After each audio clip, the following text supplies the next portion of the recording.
Hi friends, welcome back to my channel Dr. Subi is all about health. இந்த காலகட்டத்தில் புற்றுநோயால் அதிகமாக மக்கள் பாதிக்கப்படுறதை நம்ம பார்க்குறோம். ஆனால் இந்த புற்றுநோயிலிருந்து நம்மளை பாதுகாக்கிறதுக்கு உணவு ஒரு முக்கியமான ஆயுதமாக இருக்குது. இயற்கையிலேயே சில உணவுகள் நம்ம உடம்புல உள்ள செல்களை பாதுகாத்து எதிர்ப்பு சக்தியை அதிகரித்து புற்றுநோய் வராமல் தடுக்குது.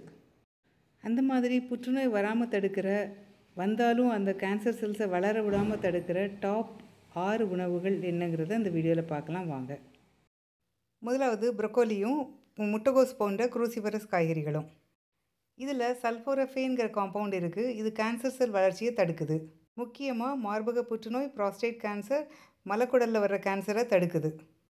ப்ரோக்கோலியை லேசாக ஸ்டீம் பண்ணி இல்லைன்னா வதக்கி சாப்பிட்லாம். அடுத்தது தக்காளி.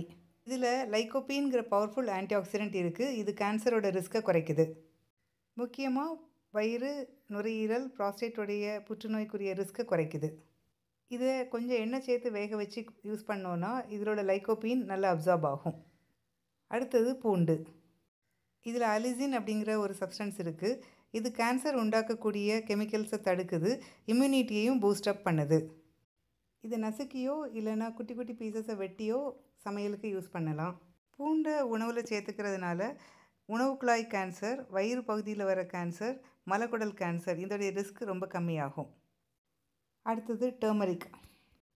இதில் உள்ள கர்குமின்கிற சப்ஸ்டன்ஸ் இன்ஃப்ளமேஷனை குறைக்குது, கேன்சர் செல் ஸ்ப்ரெட் ஆகிறதையும் தடுக்குது. இதை மிளகோடு சேர்த்து சமைக்கும்போது மஞ்சளுடைய அப்சார்ப்ஷன் நல்லாயிருக்கும். அடுத்தது க்ரீன் டீ.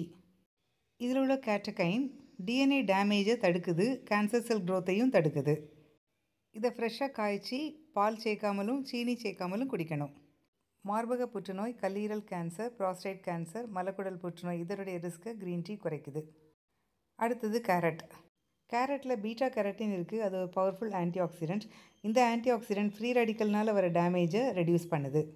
அதனால் கேன்சரோட ரிஸ்க்கும் குறையும்.